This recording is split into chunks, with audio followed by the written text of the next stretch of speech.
Omuzano gw'omukago hagati ya tiimu ya Mbarara City erikuzaana omu mpaka za Ankole Cup erikureetana na tiimu ya Nyamutyobera Select FC gwabaguriga ogw'okutebeekanisa abazaani kweteekateekera empaka za Ankole Cup ezirikwiguraho omu butongore orwa mukago oru.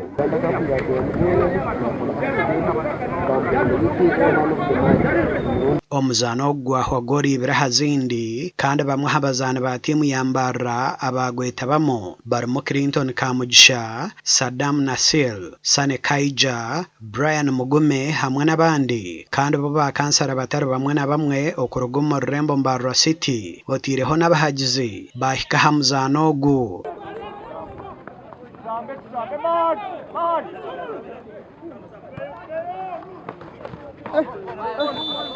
For the last edition Mbarara City kagiraga preparation nkeji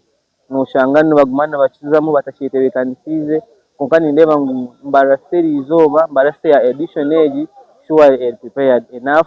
competinga omu team zezurumu nimbeta mwena buri omwe wena kandi ngaruka nkora nyeta abahagizi abine ekiba kubasa kwatiraho aha team kureba ngu team neyitwa Mbarara City yakora je nanye nimba nkozireje niwe nobokozireje. Aba basiime entebeekanisa eziriyo nizikorwa okureba ngu tiimu egi yakora kurungi kandi bashaba abanyambarara City okukwatiraho tiimu egi. Abantu bitu ba Mbarara City nyenda kubahamiza aryoru muyije 5th edition nsagifuna munonga abokuba abazaani bitu hati ababene bazanda za districts ezindi hati bona bali ya tiimu yitu kandi kirungi yitwe nitwe City ya region yona ya Ankole mbwenu aryoru City neza kubera City against all the districts. We expecting twagumiza muna these friendlies ligi kuzihwire nitumanyangu okikobwire kwika Monday oba Saturday tiza kufuna abazaani abakobasa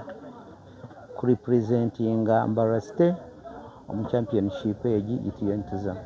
Mbarara City eriyo mu group ya kashatu omu mpaka ezi erimu Kashar Mbarara District, Rwampara na Nisingiro kandi omuzano gwayo gw'okubanza nigwija kubahebera omunani orw'okubanza orukwija erikutayisa Kashar Mbarara District aha Chai Nyakayojo ndi Edwin Ram ahabwa TV West agacencwire.